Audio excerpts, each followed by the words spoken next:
Good evening, ladies and gentlemen. I will call to order the Arvada City Council workshop for October 28, 2024. I will call upon Ms. Rush to do the roll call. Mayor Simpson. Here. Mayor Pro Tem Mormon. Here. Councilmember Ambrose. Here. Councilmember Davis. Here. Councilmember Ferre. Here. Councilmember Pfeiffer. Here. Councilmember Marriott. Here.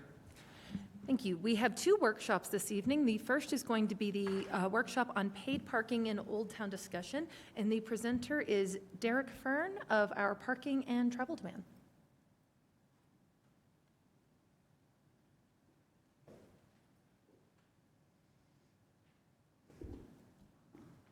All right. Good evening, Mayor and members of Council. Thank you for your time. I'm looking forward to a good discussion on the potential for implementing a paid parking program in Old Town for parking supply and demand, addressing that. Next slide, please. So, as noted, my name is Derek Fern. I'm the Travel Demand Management and Parking Coordinator for the city. I've been with the city about 4.5 years, going on 5. And with me here is Drew Wilsey with Walker Consultants, and we have quite a history, actually, with the city of Arvada with Walker Consultants, dating back to 2010, where prior to the Business Improvement District, we had HOTA, the Historic Old Town Association, and the city and them got together and did our first comprehensive parking study in Old Town, dating back to 2010. So we've worked with them quite a bit over the years, going back that long. And basically, Walker is internationally renowned for their parking consultant practices. They range from design of brand new parking structures all the way down to parking demand studies and things of that nature.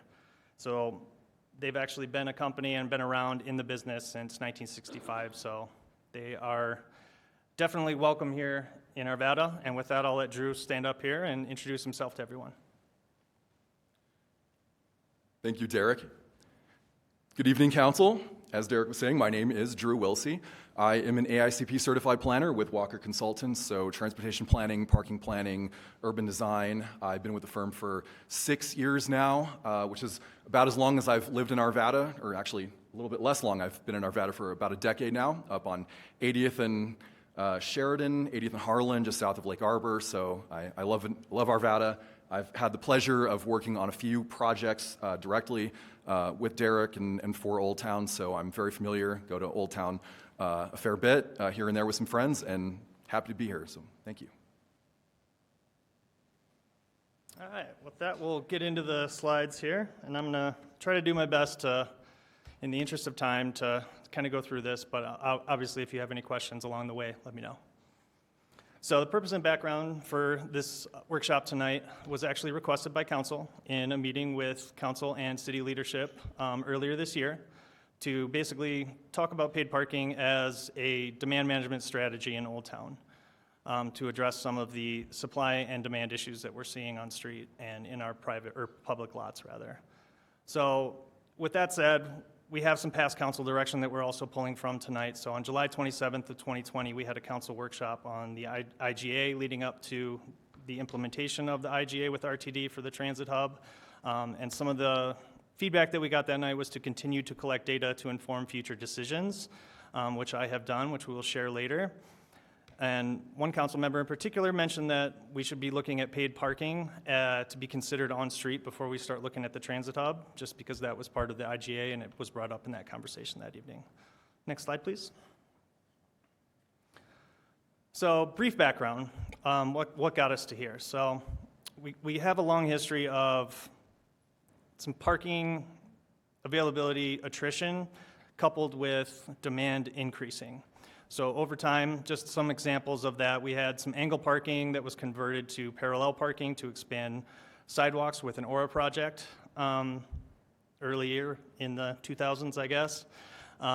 We had time restrictions put in place that most recently in 2016, we updated that to expand out to Yukon and Upham in Old Town.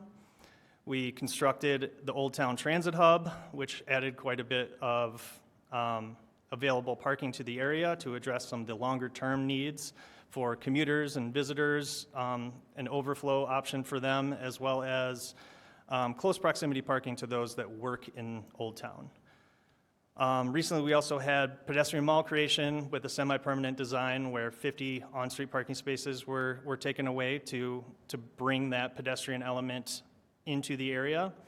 And there's been a lot of redevelopment over the years, with the most recent being Newtown, which went on to about 1,000 parking spaces in the area, which used to be known as the Tiller Lot, which I found interesting.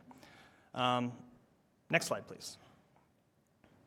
All right, so where are we currently? We have 300 on-street public parking spaces, and we have 762 off-street public parking spaces. So I know that I hear 600 a lot for the Old Town. It's a nice round number for the transit hub, but it's actually 629 that we have in the transit hub. We have 103 in the Webster lot, which is centralized to the core of Old Town. And we have 30 in the West lot, down in the left-hand corner of that map up on the street. And in addition to this, I just kind of wanted to bring this up as kind of a broader, overarching view of what we have as parking available in the area. We have a lot of off-street private parking as well, so about the same amount of private parking. So the largest being the Harkins lot, which we have 600 parking stalls there. The north lot for the Shrine of St. Anne's, which is reserved for their visitors. The west lot on the other side of where we have our public parking is reserved for those businesses there. So essentially most of the off-street private parking that we have is reserved for specific users, their employees or their specific patrons. And I did want to bring this up as well just to kind of highlight the fact that folks aren't necessarily completely opposed to paying for parking if they know they can find it. With the 40 parking stalls in the Elks lot, it is currently paid parking, and from what I understand from my conversations with some of their members, that it does pretty well, meaning that, again, people aren't necessarily completely opposed to paying for parking, and it is an option. Next slide, please. 6. All right. So there's a heat map here on this slide that I just wanted to highlight, is kind of a visual representation of the on-street occupancy that we're currently seeing. So on average, on a daily basis during our peak times, which I will cover on the next slide of when exactly those peak times are, but we're seeing an average of 92% on-street parking. So that's lunchtime, dinner time, Monday through Sunday. So obviously on a Monday afternoon, it's probably going to be a little slower than a Saturday afternoon. So that kind of gives the whole overarching picture of the overall occupancy that we're seeing during those peak times. And obviously we're going to see higher numbers than that, between 97 and 100% on evenings and weekends. So anybody that's gone to Old Town at 5, 6, 7 o'clock at night on a Friday or a Saturday, you're going to be circling the block and looking for parking. So I also wanted to highlight that our public off-street parking lots, so that west lot is our only public parking that is non-time restricted, and it is virtually always full, 100%. And our Webster lot being that central, well-visible public parking in the middle of Old Town, we're seeing higher occupancy numbers in that lot than we do on street, and that's currently a 4-hour parking zone. I also wanted to talk to the average hub peak time, which basically revolves around our commuters that use the transit hub. So prior to COVID, we were seeing between 75 and 85%. Unfortunately, we haven't bounced back from that quite yet, especially with it being a 30-minute delay instead of 15. But we are seeing that creep up a little bit to, on average, about 35% Monday through Thursday, peak commuter times, and higher during special events. So the Business Improvement District does a really great job of bringing people down to Old Town, and when they do for those larger events, we see between 55 and even 90% utilization of that transit hub, which basically shows that we have the supply, and right now we're kind of even reaching the peak for all of our public parking during those absolute peak times when that crunch really happens. Next slide, please. So here's kind of a visualization of our on-street occupancy rates over time. We have data going back to April of 2021. You can see the peak times there on the right, and this is basically a visualization of the 92% that I showed on the previous slide, and that red line going across the 85th percentile there, that is the industry standard for basically showing that you are utilizing your parking in the most efficient way possible. So paid parking or free parking, that means for an on-street scenario, you have 1 to 2 parking spaces per block open for someone that needs parking. So it's available to them as they come in. When you get above that, obviously you're going to run into some of the issues that I'll cover in a later slide. But as you can see, essentially since August of 2021, once we kind of came out of COVID, we really see those numbers just hovering above that line, showing that we don't have those available parking spaces that people need or want close to their destinations. Next slide, please. Hey, Derek, before you Yes. go on. Sure. Go back. So the question I have is, what you've got defined as peak times is pretty narrow, talking about 4 hours a day out of all 24. Mm-hmm. Do you have any data that shows the times that are the shoulders of the peak times? So like, what's the utilization from 10 to noon and 2 to 4, or, whatever? It gives a very incomplete picture. I mean, I agree with that assessment, but I will say that we don't have like in-space meters or sensors where some places like Fort Collins has done, where they really see the real-time data.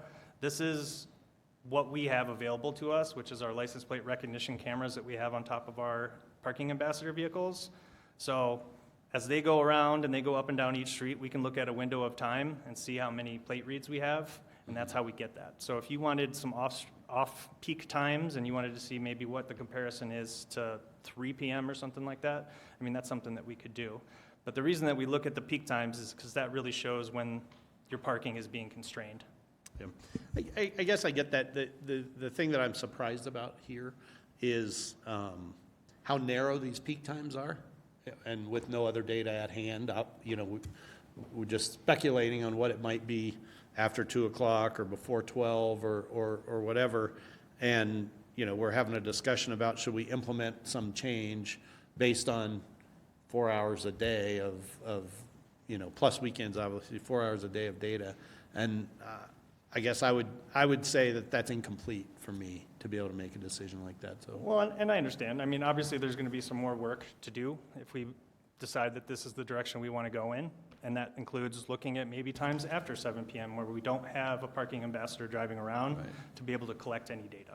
What hours do you have the parking ambassadors driving around? I cover that later, but it's Okay. 8 a.m. to 7 p.m. Okay. So 11 hours a day. All right, so Apologies. Before we move on, sure. I have a quick question on how employees of Old Town parking is tracked in this, because I know this has been a perennial issue I've heard about for a few years now. We know they can park in the hub. A lot of employees don't wish to park in the hub, maybe because they work on the north end of Old Town, et cetera, et cetera. So are we utilizing them perhaps in the Weber lot or the West lot, or are we not tracking their particular parking movements? Well, we don't know if they're parking on street, if they're an employee or not, or if they're in the Webster lot. The only time we really know if they're employees is if they apply for an employee permit to use the transit hub. So that is really the only data that we have on tracking them, unless, of course, they get a citation and then they choose to appeal it. Okay, thank you. So what does this mean to those that visit the area, the customers?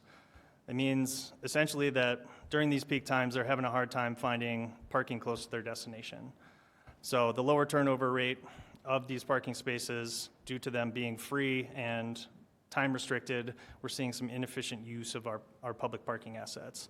We're seeing customers circling the block, hoping that maybe somebody will pull out in front of them, and they end up circling and circling, which causes unnecessary traffic congestion, as well as additional vehicle emissions.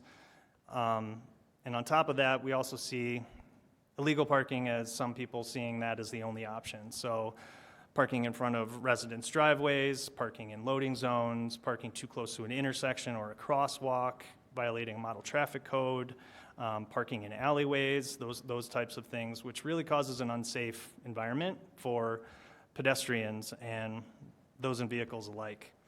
We're seeing parking citations for overtime and illegal parking because of that.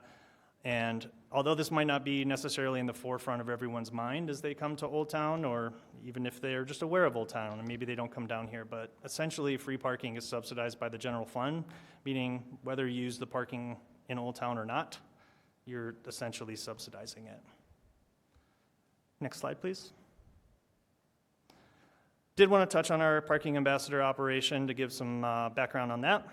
We are out there currently enforcing the municipal code under Chapter 54, specifically Articles 2, which is our model traffic code that we adopted, as well as 3 Division 1, which is our local parking regulations.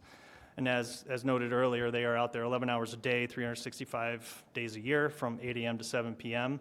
They're looking at on-street and transit hub parking compliance, helping with data collection for the on-street numbers that I shared earlier, as well as the transit hub utilization. And they're also driving through our neighborhoods to the west of Old Town, because I know that I'm seeing some spillover.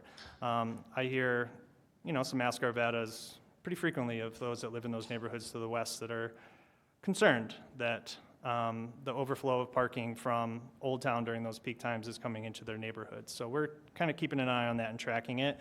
And I can say that anecdotally it is going up, that we are seeing more overflow into those neighborhoods. And I also wanted to highlight that they're not just out there to write citations and ensure that people are parking compliant. They're also providing customer experience and customer service. They have quite a good relationship with quite a few of the business owners in Old Town that have their own private parking that may need some additional enforcement. And they're not always ripping citations. If it's not that egregious of a parking violation, they also issue warnings, particularly in the transit hub, if they're not properly registering for a parking session. Next slide, please. On that note, we have an average of about 50 customer issue resolutions per month, including citation questions, residential employee permit issues, requests for patrols in neighborhood permit zones, which I'll cover at the bottom of this slide, as well as those that are wondering how to register for a parking session within the transit hub. The number one violation that we're seeing is time-limited infractions. So there are those longer-term parkers, such as RTD users, as well as employees that continue to violate the posted time limits or try to move around from one space to another, from one street to another, to avoid those time limitations, which in essence depletes our available supply for the patrons of the local businesses and our visitors. So last but not least on this slide, I will cover the 11 zones across the city that we do have the ability to enforce. So these are residential neighborhoods. There is Old Town, obviously, where we have time restrictions in place that there is a permit program for those residents that live in the single-family homes within Old Town. But there's also 10 other zones across the city that they are able to track via their license plate recognition cameras and a digital permit process that we have for those that live in certain parks around the city, as well as those that live within a half mile of Arvada high schools where permit restrictions are in place. And they're not necessarily actively out there in these zones. It's more of an on-call basis. If a neighbor has, or a resident has an issue that maybe they'd like to have addressed, that they think too many people without permits are parking in their neighborhood. So it's more of an on-call basis, but with the demand that we have in Old Town, the resources, unfortunately, for those kind of requests are limited. Next slide, please. All right, so at this point, I will hand it over to Drew, and he will talk about his slides here about paid parking as a parking demand management strategy. Quickly, Councilmember Ambrose. Yes, I just wanted to know about, is there anything in your analysis regarding accessibility? Like, I know there's like handicap parking available, but sometimes there's people who don't have that specific designation. It's just kind of harder for them to get to places in Old Town. So I was wondering if there's anything you have to say about that particular issue of access, or if paid parking can help address it.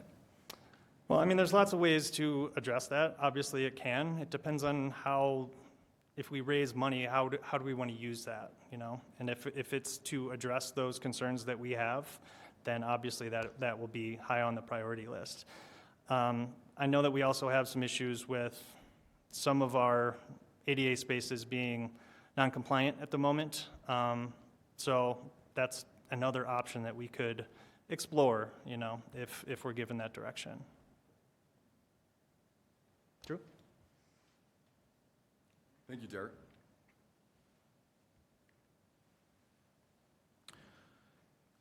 So from an industry best practice perspective, when parking occupancy in a lot or a system in a downtown high-activity area starts getting close or exceeding that 85% threshold, is kind of a critical threshold, we really have to start thinking about doing something different from what's being done now. In the case of Old Town Arvada, there are already time limits in place, and there's already active parking management being done, so we can't start by installing time limits where it's just kind of an unrestricted free-for-all.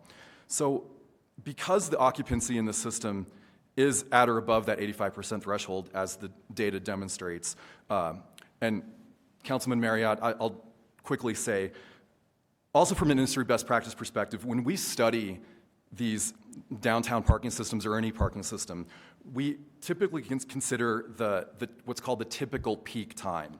So any parking lot parking system is not going to be at 85% 100% of the time, right? So the parking supply for a Walmart, for instance, at 3 in the morning is going to have maybe a handful of cars for employees.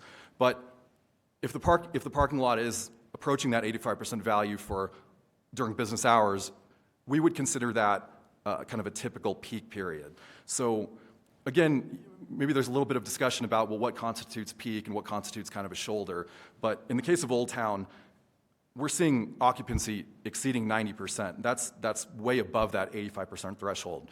Chances are during those shoulder periods, occupancy may dip a little bit, but it's probably not dipping to below 50% or 40%. So, we don't want to design the parking system supply for like that one crazy event of the year where it's going to fill up, and then the parking goes unused for the remaining part of the year. But in the case of Old Town, those 85% levels we see every day and for most of the day on weekends.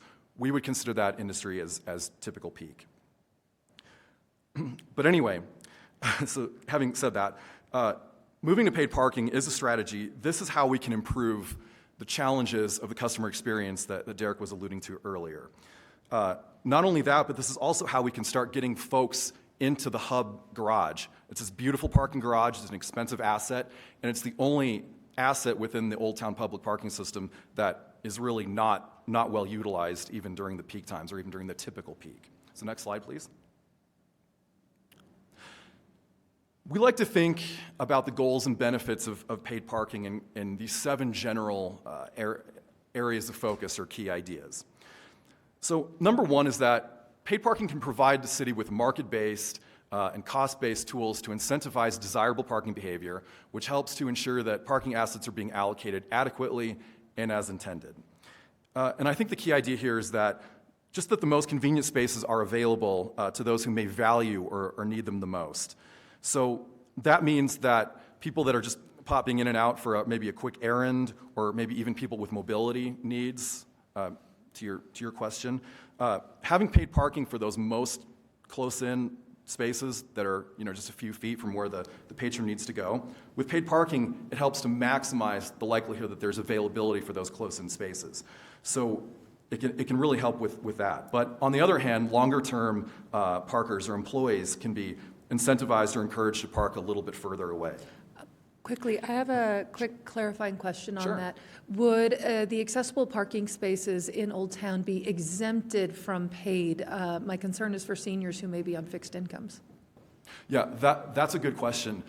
Typically, so that would be kind of an in-the-weeds thing. So, once we'd establish, okay, we're going with paid parking, then that would be kind of a sub-question under that umbrella that would need to be addressed. Typically, we see that ADA spaces are exempt from the time limit, not always, though. So that's a policy decision that council would have to come up with an answer for.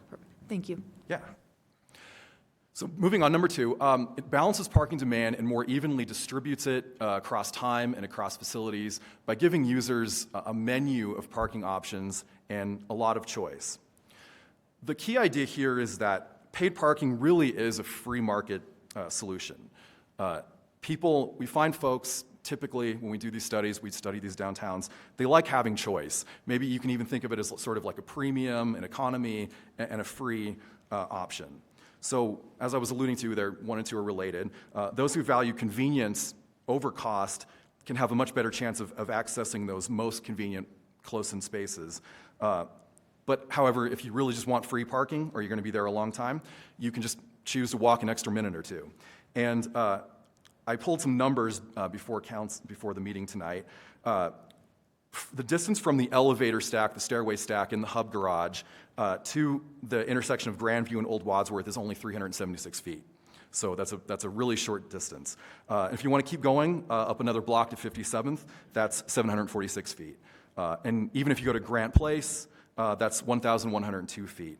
And in planning, when we look at these off-site parking areas, typically about a quarter mile is considered to be within a reasonable walking distance for the average person, a comfortable walking distance. And a quarter mile is 1,320 feet. So even the distance to Grant Place is within that quarter mile radius. So number three, it provides a dedicated revenue stream to fund infrastructure improvements and additional staffing resources that can really help to elevate that customer experience. And I think at this time it's really important to acknowledge that Arvada and Old Town has done a lot of really cool, made a lot of significant and important infrastructure improvements in the last few years. Ralston Road being an example. I know Derek was involved with some really cool signage improvements. And also, beginning that journey towards making Old Town into a pedestrian-focused environment. Improvements that dedicated revenue stream can be used for are myriad. They are limited but not limited to lighting, sidewalks, dynamic signage and wayfinding, maybe some of those cool like full LED array signs, pavement resurfacing and striping, increased maintenance frequency, an additional parking ambassador staff. And then the continued evolution of Old Town into a more pedestrian-focused area with continuing those improvements, like maybe putting in pavers, for instance, and really transitioning it from kind of in the interim state to a permanent pedestrian mall state. Micromobility, e-scooters, bike share, more enforcement, more safety, security patrols. It can really be used for just a lot of different things. Safety and security are certainly of paramount importance there. So number four, it can help to reduce perceptions of unfair or punitive enforcement by clearly attaching and associating the rules and violations with parking fees and rates. So what this means is that in a system where there's active enforcement but just time limits, people psychologically just tend to feel like, oh, I just parked a few minutes over, but I'm getting a warning or I'm getting a ticket. It feels very punitive and unfair, and people don't like that. But when you introduce paid parking, especially after it has a chance to settle in and people get used to it, there's more of a tangible relationship with, oh, I clearly was trying to get away with not paying, or oh, I only paid for 2 hours, but I'm trying to stay for 3 or 4. So when people do receive a ticket in that case, it actually has maybe counterintuitively the tendency to feel less punitive, more fair in that respect. So number five, paid parking infrastructure can help to boost enforcement efficiency and provide parking data. This is just simply because with paid parking infrastructure comes the technology that you need for paid parking, and that can talk to the enforcement infrastructure and the enforcement staff, and that additional data can help to improve enforcement efficiency and efficacy. So they work together there. There's a synergy. Number six, it can help to reduce circling activity where people are going around and around trying to wait for like an empty on-street space to open up, which can really help to improve safety and traffic congestion. And this is especially key during special events, of which Old Town Arvada is having more of with higher attendance as the years go by. And then finally, and I think this is more and more important as the years go by, it helps to ensure that only those who need parking in Old Town are paying for it. So when you have the funding for the parking system just coming from the general fund, it means that, indirectly speaking, people who choose not to drive to Old Town, maybe they come in on the G line, or maybe they don't own a car, whatever the case may be, people who are not using parking are indirectly paying for the parking system or improvements to it. But if you have a revenue stream that's directly tied to parking, it means that only folks that are using the parking are the ones paying for it. So there can be an equitability aspect there. Next slide, please. So as part of this project, part of me speaking to you tonight, Derek Walker asked me to look at paid parking in peer communities across Colorado that has been implemented over the last 5 or 10 years, and just to do some research to see if it's been a success, what the challenges were, et cetera. So we took a dive. Into that, and we also we looked at some academic research, peer-reviewed journal articles that speak to this idea. So we found a few articles, or a few journal articles, I should say, and they both concluded pretty similar things. And basically the idea is that when you do introduce paid parking, yes, those lengths of stay decrease. That absolutely does happen. However, when you have a really, really high activity parking system, a really high demand parking system like Old Town, what we see is that that's more than offset by the fact that you have increased customer throughput and customer turnover. So an easy way to think of this is with Old Town, when it's like at 100% during peak hours on a Saturday, it really doesn't matter if the customer or the person is staying a half an hour, or 2 hours, because as soon as they pull out, somebody else is waiting for that space to pull in. So from the perspective of the occupancy of the space, it's full all the time. And we know that people tend to do their business, conduct their transactions, do their shopping kind of within the first hour and a half. If they stay longer, it's more kind of walking around, exploring, but at least from a revenue perspective, it tends to level off as the turnover increases, or as the length of stay increases, I should say. So again, we find that really it's an offsetting, and even more than an offsetting effect. So with regards to the peer communities, across Colorado, we looked at 4 communities that have implemented paid parking in some way or manner, off-street, on-street, over the last 10 years. We looked at Colorado Springs, Idaho Springs, Manitou Springs, and Greeley. For sake of this conversation, we felt that Idaho Springs and Manitou Springs were the best fit, primarily because those are really small municipalities where when you look at their budgets and you look at their sales tax revenue year over year, because most budgets don't isolate like the downtown from the entire municipality in terms of sales tax revenue, but for those, what's going on in downtown Idaho Springs, that pretty much is the sales tax base. So it's a good metric to look at. The graph on the left is Idaho Springs, and the graph on the right on the screen is Manitou Springs.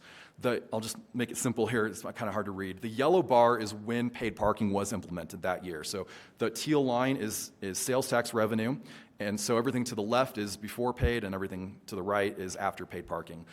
Just for context, the green represents when there was a change made, maybe a rate increase, or they expanded the size of the paid parking system. And in the case of Manitou, the blue line represents an increase in the sales tax %. So to be transparent, we had to put that in there. But basically, the key idea is that blue line did not go down to the right of the yellow bar. In the case of Idaho Springs, to the left, it was flat for a year, but then it went up. And in the case of Manitou, their sales tax has like tripled since paid parking was implemented. And to put that into context, these are both organic, historical downtowns. It's not like there's been a lot of infill development or densification. So really, paid parking is one of the only changes to be implemented. So that plus maybe just increased tourism, post-COVID, increases in people driving around the country, all those things would play a part as well. But the key idea here is that blue line didn't go down, and the record from news articles, if you go into the local newspaper, et cetera, stakeholders, especially business owners that were skeptical, you can find a record that, well, after it was around for a year or two, a lot of them came around and said, oh no, it's worked well. You know, our sales have risen, and we're actually happy with it. Just to clarify as well, you've looked at 4, you're showing us 2. I just want to make sure for the record, the other 2 saw similar results as well? Greeley and... Yes, absolutely. The other 2, they're a little bit apples to oranges in that they've had paid parking for a while, but they introduced like an expansion or a change. But yeah, there's a record, a newspaper record that reflects the case that, stakeholders and business owners came around to the idea after it was implemented, and they were happy with it, yes. Thank you. Councilmember Marriott. Is this all the data you have to talk about that point? At this point, I mean, I know maybe you can find more, see more. I'm surprised there's not a PhD student who's done a dissertation on this or something, or that there's maybe something better. Because when I look at these, I look at the Idaho Springs one, and I see that, 2019, 2020 was pretty flat, and then it's gone up since 2020. But there was kind of a unique event that happened around 2020, right? everything's gone up kind of since 2020, and, I don't see anything there that's, what's inflation been since from 2020 to now? I mean, what was occupancy in the buildings in the downtown? There's so many factors that could be confounding there that, I mean, if you're making the case that you should do paid parking, and this nullifies the question of it's gonna harm somebody, I mean, I don't agree that that's the case, and I guess I would be looking for in the future, better data on this, than these, which don't really say anything to me at all. Yeah, no, Council, thank you for your question. So to your point, inflation absolutely is a fair point, and these are nominal dollars, not real dollars, to be fair. However, to the point about COVID, I suppose my thought on this would be that, yeah, COVID, there was a significant dip there, at least for the first 6 months of 2020. So the fact that with the installation of paid parking in the case of Idaho Springs, that we didn't see that teal line dip significantly, I think if anything, that might even support further the notion that paid parking did not negatively impact business. Your comment about, has this been studied by a PhD? In the annals of the record, in the urban planning doctoral schools of the world, probably. We found 2 journal articles. These charts they don't represent a perfect study on the matter. They're primarily tourist orientated, as a for instance sort of difference. However, to that point, kind of going back to what I was saying earlier about from a parking occupancy perspective, doesn't matter what the length of stay is. Similarly, from the perspective of parking management, parking operations, it really doesn't matter if it's a lot of tourists, a lot of people from out of town, or in the case of Old Town Arvada, it's a lot of locals. Not as many tourists, but if the parking system is still 85-90% in both cases, from an operational standpoint, that's all that matters. The user is sort of a moot point. Councilmember Davis. Thank you. Thank you for this presentation. Yeah. A question, do you know what the parking rates are in Idaho Springs and Manitou Springs? And just a comment, you did bring up something that I had written down. These are high tourist season kind of municipalities. Mm-hmm. Other than what you said, Greeley and Colorado Springs might be a little more applicable, but it would be interesting to know what their parking rates are. And I still would want to see what Colorado Springs and Greeley looks like. Greeley has a university, so that might be a little cyclical as well. And then I was wondering, did you take a look at Morrison? Because they implemented paid parking. And it'd be interesting to see how that has affected their budget as well, if they've gotten a lot of revenue from their parking. Thank you. Yeah, thank you for your question. So we did not take a look at Morrison. We were focused on communities both where we could pull sales tax data. So paid parking has to have been implemented already for a couple of years now. It's not brand new, as well as so we could kind of establish, or at least there was some sort of record in the newspapers, just Googling, we pull information and quotes, that sort of thing from stakeholders, from managers of the parking system, where we could kind of get an idea, at least a rough anecdotal idea of kind of how people felt about it before versus after. So we did not take a look at Morrison.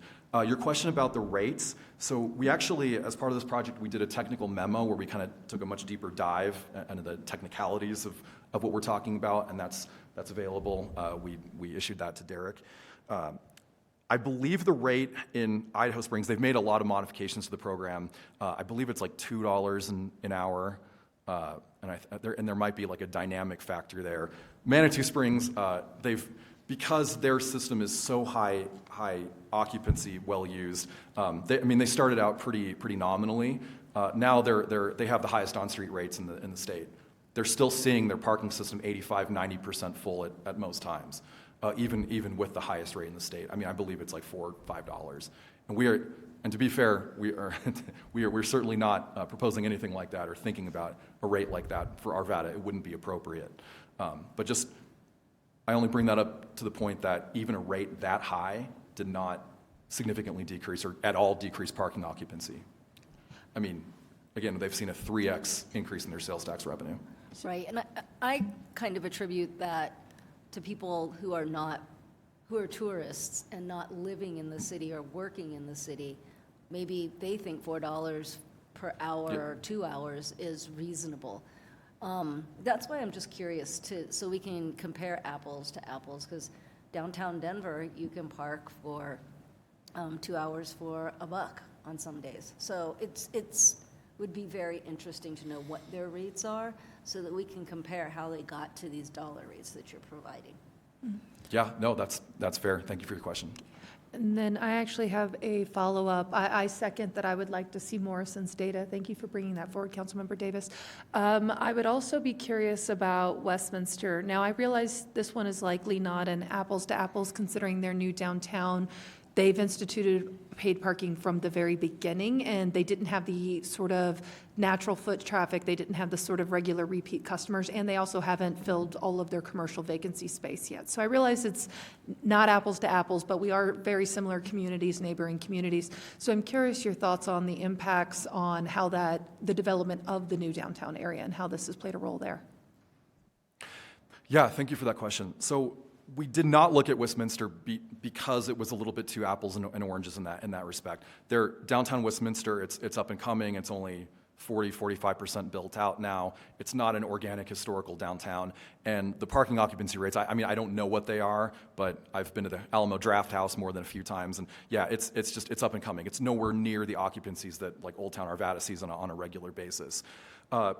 However, you know, the city was proactive about wanting to see more independence with their parking operations, parking management, and they wanted to just communicate it from from the ground up, so to speak, that, you know, this is going to be a mixed use, dense environment, et cetera, et cetera. You know, we want this to be a real downtown. So, you know, paid parking on street, at least beginning on street, is going to be a part of that picture. Their rate, I think, is like $1 an hour. It's really low. But yeah, I mean, from the perspective of Walker Consultants, you know, if we were, for instance, making recommendations for Westminster, I don't even know if we would have recommended, you know, have paid parking from the get-go. Not wait until the system is mature, wait until it's dense and the occupancies can support it. In the case of Arvada, like I said, it's not the case. Occupancies are very, very high, and it's a historic downtown. Thank you very much. Yeah. Oh, okay, next slide. All right, so I'll be brief with these last two slides. So currently, parking in Arvada operates as just a part of the general fund, which it's not like its own separate department. It's under Public Works. The revenue and expenditures just communicate directly with the general fund. There are a few other options, though, for how a parking system, how operations and funding work in other communities. And they can be classified into three major buckets. One is a special revenue fund, and this is where parking is a separate department, revenues and expenditures are broken out separately, though there still is usually the option for backfill into and out of the general fund if need be. Peer communities that do this are Westminster, your peer, as well as Aurora, Fort Collins. Second option, kind of stepping it up, so to speak, is an enterprise fund. This is where revenues and expenditures are kind of independent and more walled off from the general fund, and there's just a greater degree of autonomy that they operate with, although it's not a separate political body. And this includes Colorado Springs, Pueblo, and Boulder are examples of that. Also, briefly, I'll mention there is an option as for a parking authority. This is where the parking department could be even an elected entity, a very independent entity. They're really not common in Colorado, although other states, Montana being a good example, you find parking authorities. Next slide. I'll spend just a little bit of time on this. Just the example of the peer community in the state that we know of that has taken parking management or options for funding mechanisms, operations, et cetera, to the maximum is Boulder. So they have a lot of different buckets of revenue. It comes from enforcement, meter, permits, property taxes, special assessment, TIF, leases, mill levies, payments in lieu. Basically, you name it, they do it. But all these sources are used to fund a lot of really cool things, a really diverse array of things. It includes subsidized transit passes, for instance, car share, micromobility, even landscaping for Pearl Street Mall and other areas in downtown Boulder. So just as an example of like what can be done, you have districts overlapping, you have funding overlapping, and you have benefits overlapping. So if you can dream it, you can do it in that case. And with that, I'll pass it back to Derek. Thank you, Drew. Next slide, please.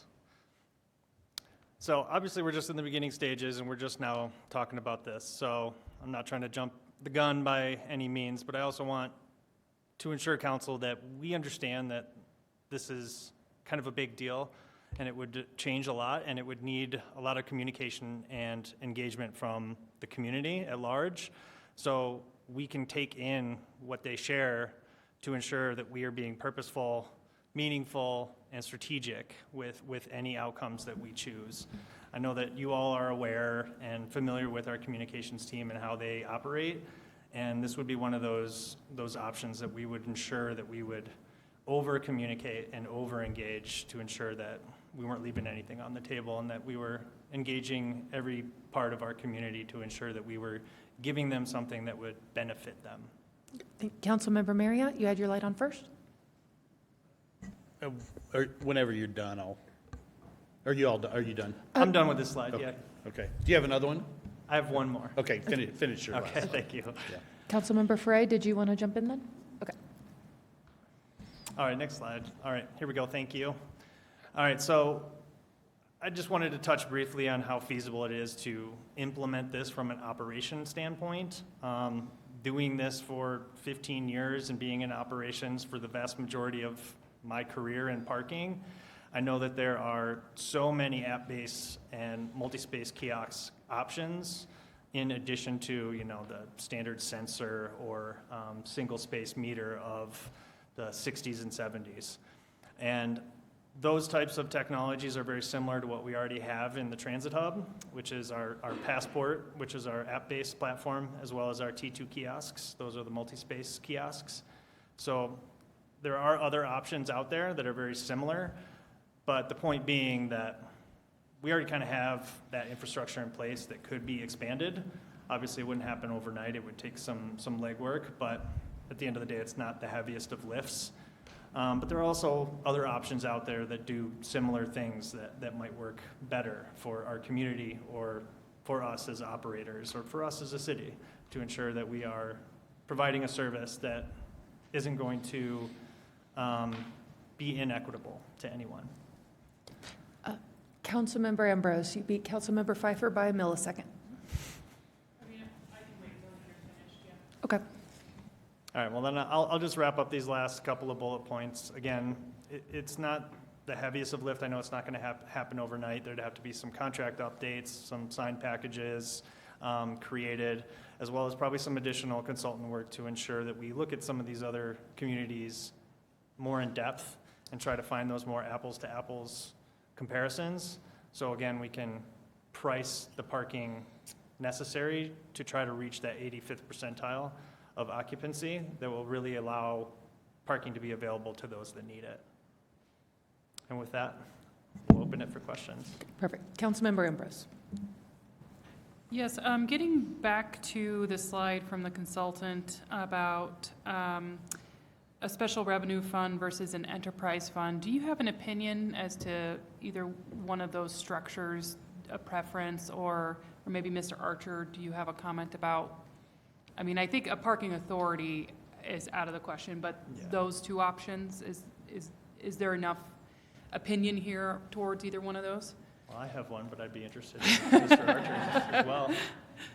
All right, well, if it were up to me, I think an enterprise fund would be the way to go. It's more of a business case. So again, you're kind of separate from the general fund, but you can also self-fund your operations. You're not taking from the general fund, or if you have enough revenue to expand those services to provide that customer experience, that customer service that is necessary, it's kind of built into the enterprise fund. So that's my recommendation, just based on conversations I've had with peers and how they would like to see things that if they're not there. That's where, generally speaking, most parking operators and parking managers prefer an enterprise fund. Yes. And then I have another question is, what has your consultation been with businesses? I know we had, the slides about the sales tax improvement after paid parking, but is there statistics about, optimal turnover for patrons to come through, and what has the engagement with our Arvada businesses' receptivity to this idea been? Well, I'll be honest, I haven't spoken to any individual business owners personally about this. I mean, we're just kind of having the conversation now. If that's part of the plan, which it certainly will be, as part of the community engagement, of course, at that point, we would come up with some quality stakeholders and get their true thoughts on it. But I'll say anecdotally, I've had quite a bit of feedback from customers that report to the business, I can't find a parking spot. It'd be really great if I would pay for a parking spot if I knew I could find a parking spot. So that's essentially what we're talking about here, and that's anecdotally some of the feedback that I've received through some of those comments. But I have spoken with the Business Improvement District as well, so Joe, and we've had conversations about this at length. Yeah. Okay. And on the other question of are there studies about optimal timing for business turnover that helps business? You want to answer that, Drew? I'm talking to the microphone, so people on YouTube can hear it. I don't have specific numbers offhand, just other than, and I think I spoke to this earlier, the fact that people tend to do their transactions or their business towards the beginning of their stay versus the end. I don't believe that the journal articles that we researched specifically speak to that. Okay, thank you. That's all I have. Yeah. Councilmember Pfeiffer. Can you go back to the peaks presentation? Or I want to talk about the peaks and the lines. So just make sure I understand this. The average, if I just take the blue lines, it's by itself, on April of 2021, the blue line. Mm-hmm. The average for the whole month of April was a little shy of 70%, right? Correct. But where you exceed your peak times, they could be 100%, 90%, is really these hours. Well, that's an average of those hours for the month of April. So those peak times in that month of April 2021. So let me make sure I understand that. So April of 2021, it sits around roughly 69%. That is the occupancy during these peak times, or for average for every day, 7 days a week, 30 days? Well, I will be honest, we don't have every single day for Right. every single, it's snapshots throughout the day that we average together. So it's the vast majority of April of 2021 recorded during those peak times. Okay. Well, I mean, I know when we kicked this all off, and what was it, 26, well, I don't even know we were doing enforcement right when we kicked off into time limits, but I know the data probably back to 2016 is probably not consistent because we didn't have the tools, the technology or anything to do that. So, but the data does, I reflect on this data, it does look like when I go to Old Town, how frustrating it is to find parking. In fact, now I just go straight to the hub because it's just 10 times easier to go to the hub sometimes. The hub is sometimes full too, but for the most part, I go there. Can I do comments and questions too? Or are we just doing questions? I'll make comments. Go ahead. I'll make comments too. I might have questions peppered in there. When you talk about the parking, I think you mentioned it in number 2 of your presentation, but when you talk about parking goes down, I notice the on-street parking can sustain a threshold of, let's just say 85% or higher, but what fluxes is the hub, I think. That's your relief valve, and that's anecdotal. There's no data behind that, but I've noticed consistently the on-street parking is always full, but I always know the ebb and flow is in the hub. So like I said several years ago, if we were to ever, and we always knew one day we would get to a paid parking discussion. We've always known that. That I would still advocate that the hub remains free and the on-street parking is where we need to have better churn. I kind of think of this as restaurants, and Old Town is mostly restaurants now, so I have to kind of align with that industry, that the more tables they turn over, the more revenue they make. I see that as this parking spot as well that benefits the restaurants. And it doesn't surprise me that noon to 2 and 5 to 7 are your peaks because we're all restaurants in Old Town. There's not as much shopping as it was when I was down in Old Town. So this completely makes sense to me, that why you would see peaks of up to 100% during those times. So what you presented to me, I'm in favor of furthering the conversation, because being a patron and visiting the businesses and services down there, it's extremely difficult to get anything close by. I will tell you, knowing a lot of employees down in Old Town, they do play the game. They do not park where they're supposed to park. I know. Every employee tells me they play the game. I know. And they all make phone calls when they see the orange flashy lights start coming down the street. So I'm it's aware. being consumed. On-street parking is actually being consumed by employees which are not following our process and policies there. So, I think, I think this would encourage some compliance. The other thing I would add into this is better wayfinding. So I visit a lot of towns throughout the state, and I was trying to think of which towns I've been in that doesn't have paid parking, or at least a free parking lot, but the rest is paid. I think Salida, I was just at, Durango does. I can name all the historic towns, and a lot of them are not even historic, or they're not even tourism. They're just historic old towns. So I think we're there. I'm not finding it uncommon not to pay for it. But going back to the wayfinding, every town I went into, you can always find the P from every highway. And I don't see that on Wadsworth and some of the ways to point towards the hub. I think if we were to go down this path, we need to reinvest a little bit more into the wayfinding, especially for free public parking, and point to the hub. The hub needs to be used. The parking between the hub and the building, I think, is part of that, isn't it? I think it is. I feel like it is. Yes. In the alley. It used to be an alley back there, but Yep. we should be pointing to that. I've always had fears of the way it was set up. It wouldn't be fully utilized, but we need to get wayfinding to get people in there. So I would encourage that. As far as circling, man, if you just record, anybody can go anytime, weekday or weekend, I can tell you how many times people are circling like sharks through Old Town, and the pedestrian vehicle conflicts are everywhere. And now, thank goodness they're low speed, but they're conflicts. And if we are really going to lean on safety and make a walkable community, we have to make it safe for everybody, including the drivers as well as the pedestrians and vulnerable users. So the last thing I'll bring up is really the parking ambassadors in general. I know this is not specific to this program, but you did bring them up.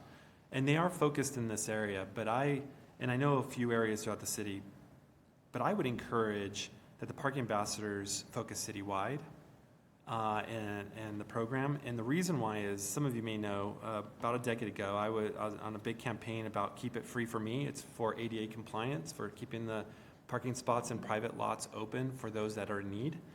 And I feel like people are getting back to that ignorance and thinking it's okay to just park in there because they're going in for 5 minutes. If we genuinely care about complying to laws that we put in place, we need to enforce those. And I think that would free up police and others from dealing with that. It's not uncommon that parking folks do go into private lots, and I know our ordinances will allow it. And I think that for equitable reasons, I think that park enforcement should be a citywide thing, not just in Old Town. Old Town might have unique parking needs, but so do some communities. Like you've mentioned around high schools, I've noticed that in certain neighborhoods, there was parking restrictions, and then in private lots where you have fire zones and ADA violations. So I am in favor of an enterprise because a couple of reasons. One, I do believe anything we do around this program needs to be self-funded. I would like to stay away from using the general fund anymore. I also think that if we can reinvest anything that not only take care of its expenses, but be able to reinvest into the community. And I don't know what that would be. It needs to be related. But also, I think there's more scrutiny in an enterprise. I think that it elevates to be its own unique look into a budget versus a department sometimes. So I think it gives us better governance over the budgets of the expenses and revenues into an enterprise. So that being said, I like the direction you're going. I believe that time has finally come. I don't think the businesses would be against it because they're all familiar with turning of tables. I think I've been to Boulder. It doesn't prohibit at all. I've been to all the cities around us. I can't even think of one. I think Wheat Ridge is not charging. I'm not sure, but that would be something to know, is like any of their core downtowns are charging anything around, or who is not, because most are. Right. They'd be interested in who's not.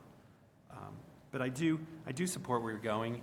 You do a great job around this, and I will say the folks out west will say they don't come all the way to Old Town because it's frustrating to find. And I'm not saying everyone does it, but there is a comment commonly made that it's easier to go to Boulder or to Golden than to go to Old Town. And you have to realize Golden and Boulder are, for the most part, only 20, 25 minutes away, and so is Old Town. So when they pick ease of convenience, that's where they end up going. Yeah. And so I think it would behoove us to try to figure out how to keep that one spot for every block continuously open and moving. I think that would be very beneficial for Old Town as well. So those are my notes and comments. Thank you. Thank you, Councilmember. Thank you. Mayor Pro Tim Mormon. I believe Councilmember Marriott has been waiting in the queue. Is that correct? Go ahead. Nope. Okay. Then I appreciate the going after Councilmember Pfeiffer because I was going to hit on some of the same points. I think the wayfinding and signage is really crucial that we're missing there as a key component. And getting into the transit hub is difficult. It just is the way it's set up. And so if there's any way to simplify that, at least with signage, that would be really helpful. And I think if we're going to go down this path of having parking charged, on street, and we have the hub for free, then I want to come back to the accessibility conversation about that, because I want to make sure we're not creating extra barriers for people to be able to have access who cannot walk from the hub to, where they're wanting to go. And I brought this up before when we were talking about the, closing the streets for pedestrian access, that there are a number of folks in our community that cannot walk to those restaurants now that are closed for that pedestrian walkway. And I've mentioned before, and I'll mention it again, my counterparts up here will probably say he's going to talk about those golf carts again, but I will talk about the golf carts. But I'll connect it back to the question that Mr. Pfeiffer raised about, what can we reinvest if we're going to raise these funds? I think accessibility, is there a way to get circling van, circling golf cart, or something to help improve that accessibility so that people could feel like they could park in the hub and have a way not to have to walk into Old Town, as an example, of course, and just being able to have greater accessibility around Old Town with some sort of circulator like that. So I'll put that plug in there again. And sidewalks. Thank you, Councilmember. All right. Thank you. Councilmember Marriott, did you want to bite at it? Yeah, let me give just some thoughts here. So I would proceed very, very cautiously with something like this. Couple things, couple observations. So Old Town's a little bit unique. You have residents who live on Yukon, on Grant Place, near Upham. You have St. Anne's School that drops off, lets out. And if, you cause trouble with, somebody who's been in Old Town for 50 years, if you say, okay, now parents, you can't pull up and drop off your kids here anymore because we've decided to charge for parking. So I would be careful and think of this broadly. Also note that tax revenue in Old Town is down this year. That, Brian could tell us how much, but it's down some, and the businesses are all feeling it. And I would guess if you had real data or good data, you would show that the parking utilization this year is probably less than previous years. I mean, it wouldn't make sense that the parking utilization is the same, but yet the businesses are all doing worse.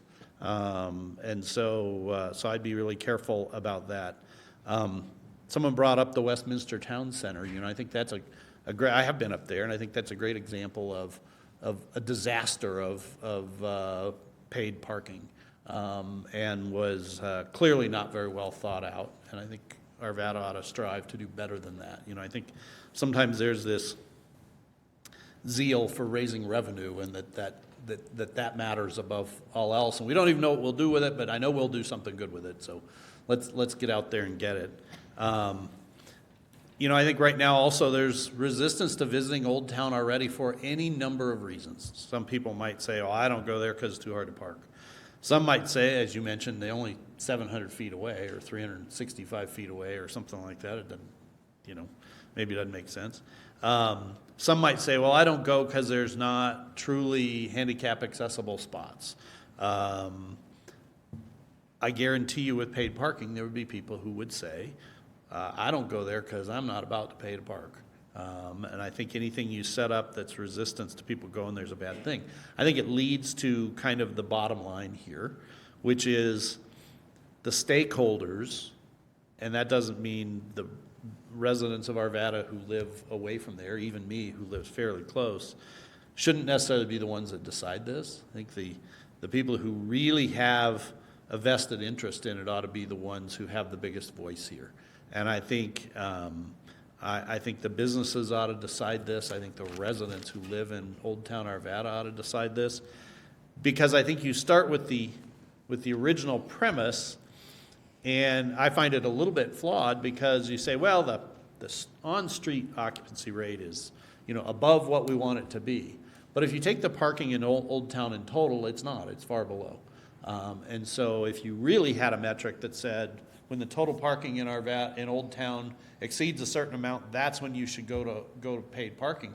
We don't have that in Arvada. That only works when you separate out the on-the-street parking and use that as the metric that gets you over the bar that says we should do this. So I don't think the case is necessarily made that the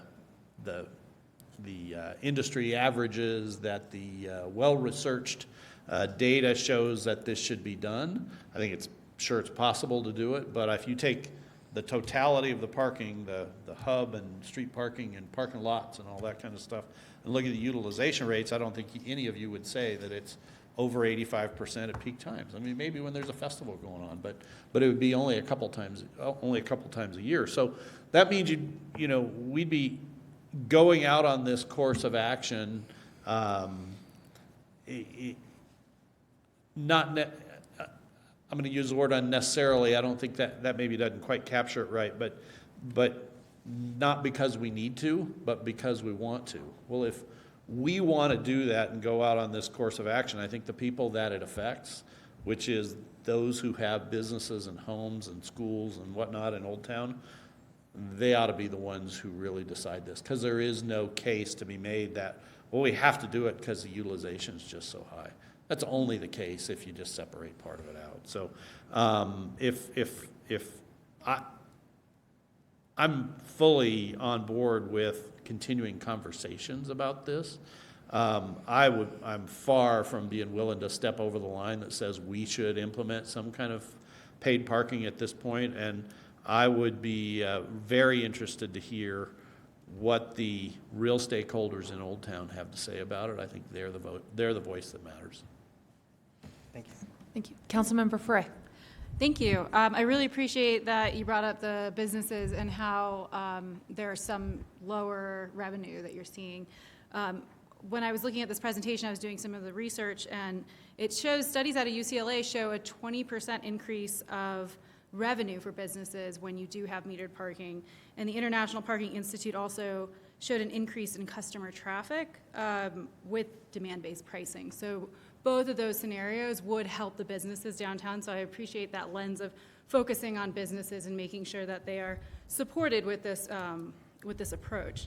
Along that note, enterprise funding, a lot of the reason that Old Town has so many visitors is because of the work that the bid is doing in the festivals and, Jackalope, we talk about Second Saturdays. So if we tied enterprise funding to this or made this an enterprise fund, I'm concerned that BID, who's working really hard to get people to Old Town, wouldn't be able to have access to any of that revenue. So that would just be kind of my flag around enterprise funding. Some questions for you. Have we looked at the upfront cost and how long it takes for us to cover that and then start making revenue on metered parking? You mean how much would it cost to just implement it, say tomorrow? Well, it all depends on how many kiosks you want, what kind of technologies you want to use. I mean, there's, as I mentioned, a vast array of options. So Okay. it's really exploring those, going out to bid and seeing what they have to offer and what works best. Okay.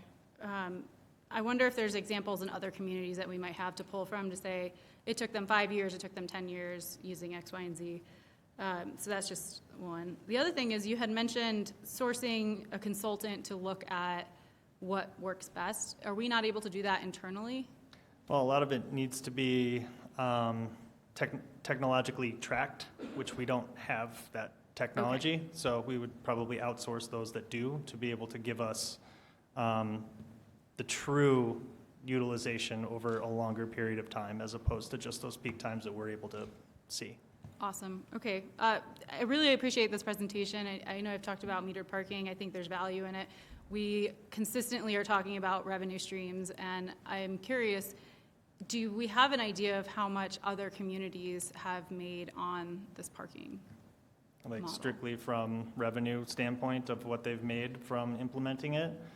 I don't have any offhand, but I mean, I'm happy to research. I know other colleagues in cities around us that I can ask.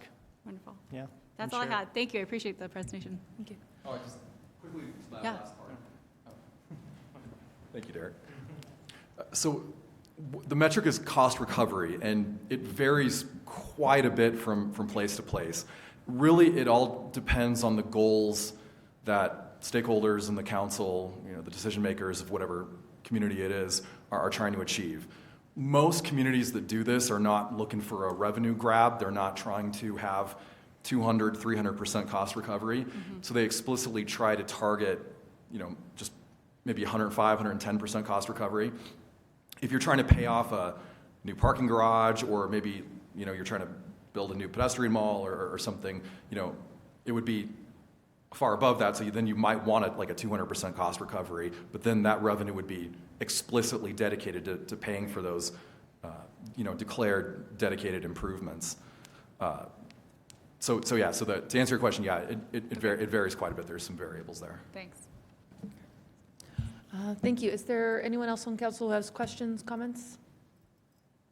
All right, seeing none, I will give a couple of questions myself. I strongly want to second Councilmember Pfeiffer's point on the signage to the hub, the wayfinding. That was a thought I'd had myself. Consistently, I have run into numerous constituents who, when they have spoken to me and said, I can never find parking in Old Town, I always say, well, the parking garage is always open. And they're like, there's a parking garage? And I say, yes, the very large thing that's right there on the hill. And they're like, oh. So I know it is difficult to get in and out, and we've been looking at some ways to improve that. But I do think if we improved wayfinding with actual signage, particularly for visitors to the city who may not know it's there, it's a little tricky going in through the side of the movie theater, that could help significantly with utilization there. Mayor, And- if you don't mind, Please. I'm sorry I didn't address this sooner, but that is something that we're currently working on. We recently put up some new signs in the Webster lot, actually, with QR codes or that get you to our website that will tell you how to get to the transit hub, but it mentions very specifically that there is also additional free parking available.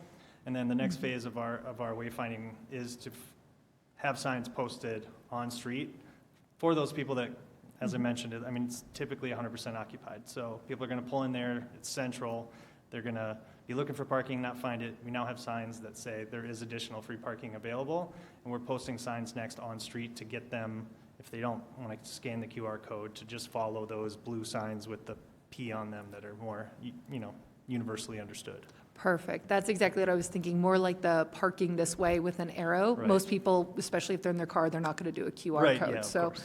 no, I appreciate that significantly. And then the parking ambassadors, this is more maybe for the bid, but flaggers during big events saying this way. I think that could be a good idea. I second the enterprise fund, particularly if there was a utilization for improvements specifically to Old Town, whether it is to curbside repairs, not just paying for the program itself. I like that quite a lot. And then just the cleanliness, the general upgrades to Old Town. And then to Councilmember Pfeiffer's point, I do like the idea of citywide parking enforcement, particularly the permit neighborhoods. We have had quite a few complaints out of the Old Town neighborhood about the parking overflow that happens into the neighborhoods.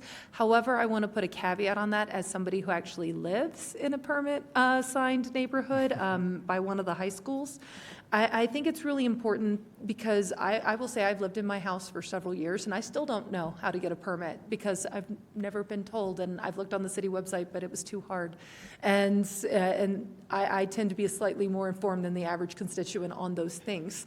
So if we were to start doing that, I would highly recommend, perhaps this one is more one for our communications team, that we send postcards to every house that would be in an impacted neighborhood saying that we would be starting to enforce this so that they knew, and to like make it easy, scan this QR code, get yours as a resident. And then also the creation perhaps as a special event, because a lot of people like to have birthday parties, dinner parties, et cetera, and we don't want the guests to their home for some event that they may be having at their house to get tickets for that reason. So just a couple of thoughts I have just from living in one of those neighborhoods. And then a question I would have, and perhaps this might be one later, too, in the weeds, but as we collect this data, I'm very curious about what time the traffic starts to slow in Old Town. Right now, in most of the spaces, it's a 2-hour limit. We have some that are 4, but in the 2-hour spaces, currently they end at 7 p.m., but that's still the height of the dinner hour. Makes sense, you park at 6:55, 8:55 tends to slow. But I'm curious with the nature of Old Town, we have a lot of restaurants that are open late, we have a lot of weekends. When does that traffic utilization actually start to slow? Is it 8 o'clock, 9 o'clock, or maybe is it 10 o'clock? So just curious about that as we go, when we go to set these hours. And secondly, I second Councilmember Marriott and Councilmember Ferre's points to engagement with the Business Improvement District, but I'll also put in a plug for all the organizations that are not a part of the bid, but still they need to be consulted as well. Thank you, Mayor. Yeah. Like the library. Thank you, Councilmember Davis. Excellent. Exactly, like the library and the churches. All right, thank you very much. All right, thank you for your time. All right, appreciate you. All right, and with that, I will close the workshop on paid parking in Old Town and open it up for Transportation System Plan Update. I believe our presenter this evening is Kelly Von Bruggen. Welcome, Kelly. Good evening, Mayor and council members. I have a team with me, so. You don't have to stand behind her. So, we're very excited to share an update on the transportation system plan. Before we do, I do want to recognize that we have some members of our Transportation Advisory Committee and our Transportation Advisory Group. We're really thankful for all of the work that they've put into this plan throughout the process and all of the feedback we've received from them. So I just wanted to say thank you to them before we get started. So on our agenda tonight for the Transportation System Plan update, we're going to do a quick team introduction just because there's been some changes on the City of Arvada side. We'll talk about where we're at in the project with an update, the outreach and engagement efforts that we have undergone and are currently doing, where we're at with that project list and the development and how we got there, what our next steps are, and then we'll open it up for comments. If you have questions throughout, please let us know. So, for our team reintroduction, on the City of Arvada side, we have Chris Lisberg that's really helping lead the project and making sure we're meeting the key targets so that we can wrap this plan up in early 2025. From the project management team, it's myself and Thomas Shaw that are really managing those day-to-day conversations with the Kimberly Horn consultant team and keeping this project moving forward. Thankfully, through this process, we've had steady leadership from our consultant side with Mike Griffith and Curtis Rowe, so they've really helped provide a lot of background and kept this project moving forward. So, For our project update, we really want to mention that the Transportation System Plan is a guide for sequencing major infrastructure investments over the next 20 years, leading into those project objectives. So first, really setting the foundation for all of the work that we've done is we identified existing and anticipated future transportation deficiencies. From there, we have also engaged with the community on setting priorities for what the future of Arvada's transportation system could look like. We're in the process of working through that development of potential projects to address existing deficiencies and also looking to the future 20 years of transportation deficiencies for all modes. So we've looked at vehicular, bike ped, as well as transit projects within this scope of the plan. We're also diving into evaluating those projects against quantitative and qualitative measures to identify priority levels. So applying some numbers to what those projects look like, where the most need is, what projects might have the most bang for your buck.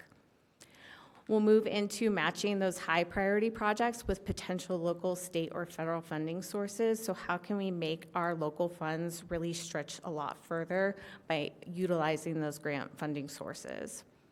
And then throughout this whole plan, we wanted to build interest and excitement among the public and you guys to invest in transportation, but also just invest in the community.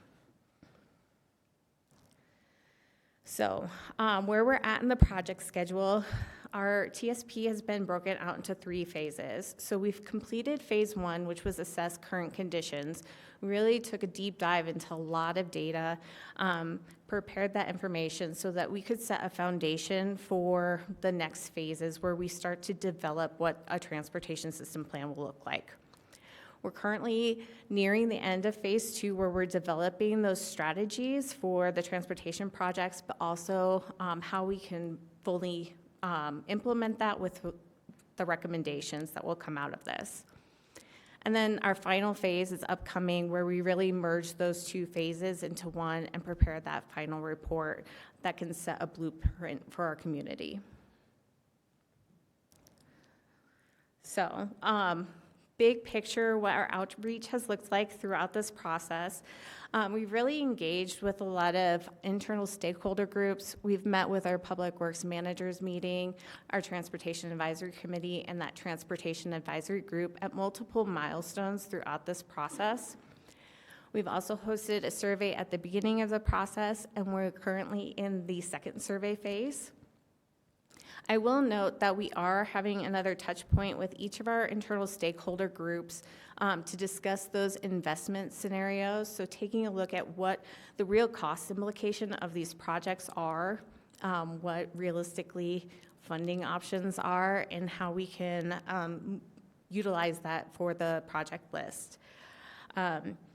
We do anticipate coming back for a 3rd City Council workshop sometime in early 2025 to discuss that implementation support. So at this point, I'll pass it off to Mike Griffith. Thanks, Kelly. Hello, City Council members. Thank you so much for your time tonight. As Kelly said, I'm going to take over now and talk a little bit about outreach, which I hope you would remember that we've had some outreach that directly engage City Council, as well as the TAC and TAG committee members and a Public Works team. So on the slide you're looking at right here, you'll see there's some of the group activities that we've done where we look at project lists and sort of refine them. We do SWOT analysis where we look at strengths and weaknesses and opportunities and threats for all types of different projects. The TSP, just to back up a little bit, is a big project. And I think it's really interesting that you're seeing the parking workshop right up against the transportation systems plan. And while the previous presentation really had a lot of specifics, I'm going to talk to you in a lot of generalities because we're talking about the entire city. So when we talk about outreach, we have stakeholder groups that are experts that are going to be directly affected, and they have a better understanding of how they're going to be affected by transportation projects in the city and investments. And we also have the general public. So a couple slides that we have here to talk about the outreach piece, but this one really is important to me and the team, because this is us going out into the public and saying, what do you guys think? So I think, Mayor Simpson, you'd remember at Taste of Arvada, we had this board, and it actually got a little bit messier than that by the time we got done with it. We let people draw on a whiteboard of the entire study area. And so you get all kinds of comments, but what's interesting, because we did that at a couple events, is there's sort of this connective tissue between how people view the city, and moving east to west, moving north to south, having a lack of options to do that is kind of a large 30,000-foot problem. And so what we're trying to do is take all those comments, filter them through our stakeholder groups, and get down to really kind of granular solutions. And so as Kelly mentioned, we're sort of nearing the end of phase 2, where we really get to some of those outcomes, but they come directly from all the public outreach and the stakeholder outreach that we've done earlier in the process. So we're in survey 2 right now, and I'm going to give you homework. Staff said, don't do that. I know you guys, you can handle it. Survey number 2, it's really important that all of you take it. It's really important that we direct all of the constituents to survey number 2. But before we talk about that, survey number 1 was completed last year. And one of the things that we'll talk about is our goals and objectives documentation and our prioritization tool. So we're actually using a tool to take all the projects that come out of our recommendation process, which we'll go through in a second, and we're running them through a quantitative measurement process that really is going to spit out on the other end a prioritized list of projects. What are we going to build first and why? Well, survey number 1 gave 5% of the total 10% value for public input on a project. So if you think of 100% of all the things that could feed in, safety, access, equity, all the different metrics, and it's actually, I think, page 21 in your packet is our prioritization tool. All those different metrics will feed into where the projects that we prioritize land in the prioritization list. 10% of that is going to come directly from the public. So 5% comes from survey number 1, where any of the participants, and we had 1,300 responses to this last year, are able to actually geographically locate their comments and say, my concern is at this intersection and it's X, Y, and Z.